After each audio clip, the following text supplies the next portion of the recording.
woba uri umwe mu bantu bipfuza ikibanza cyo gukoreramwo tuvuge biro cyangwa gukoreramwo business yose yari yose itandukanye. Aha turi ni abantu bazi RNE iri barabara riduga rivuye kuri Gare du Nord riduga Ngozi cyangwa mu Kayanza, RNE werekeza kuri Presidence. Aha turi kujya amatafari. Iyi nimwe mu nyubako yitwa Amahoro Iwacu iherereye ngahanya kujya amatafari neza neza nka kwibarabara benshi mwamaze kwasha mukayibona. Ikaba ari nyubako irimwo ibibanza byo gukoreramwo.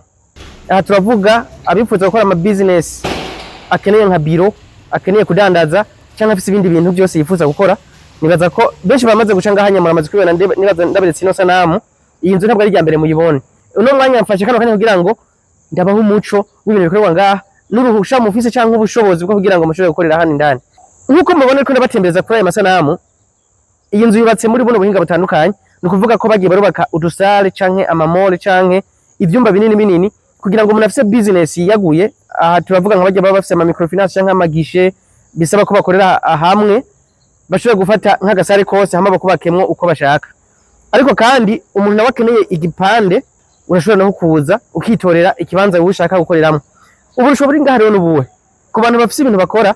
No kuvuga ko amazi ngaha dukoresha amazi iyo muri forage n'amazi ava mu kuzimu, nuvuga ntigera kama. Amazi yaho ni ubuzima bwose, ntabwo uzigera umva ngo amazi yacitse.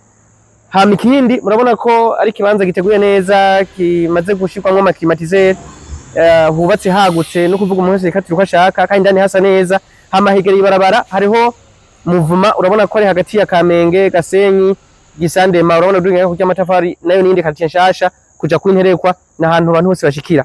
Kwa rero bipfuza kugira ico babaza canke bafise ico bumva boshikiriza kujanye n'abashaka kubukira cyangwa bafise ikindi kibazo cyose bashaka kubaza, bashaka guhamagara kuri izi nimero kugira ngo umuco wose uhabwe. Hama ntiwitinye, hari abantu babona ikibanza nk'iki kiba gisa neza gashavuga ngo kumbure harazimvye canke ibibanza bakiyumvira ibindi bintu bitajanye. Cyo kuhaca nimba ushobora kuhaca canke ushobora guhamagara winjira indani wibarize, ibibanza birazimbutse. Warashaka kugiranije n'ibi byose ubona abana bakorera mu ngaha ku mabarabara canke bakorera mu hajya muri ville, hano birazimbutse kandi murabizi ko umuji uri kuri mu kacane.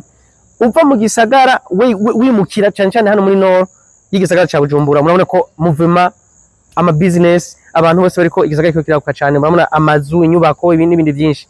Reka tubaha ikaze, tubaha akanya mwibarize. Wibariza ntariha, kwibaza nta kora bitanga. Murahaye ikaze, merci beaucoup.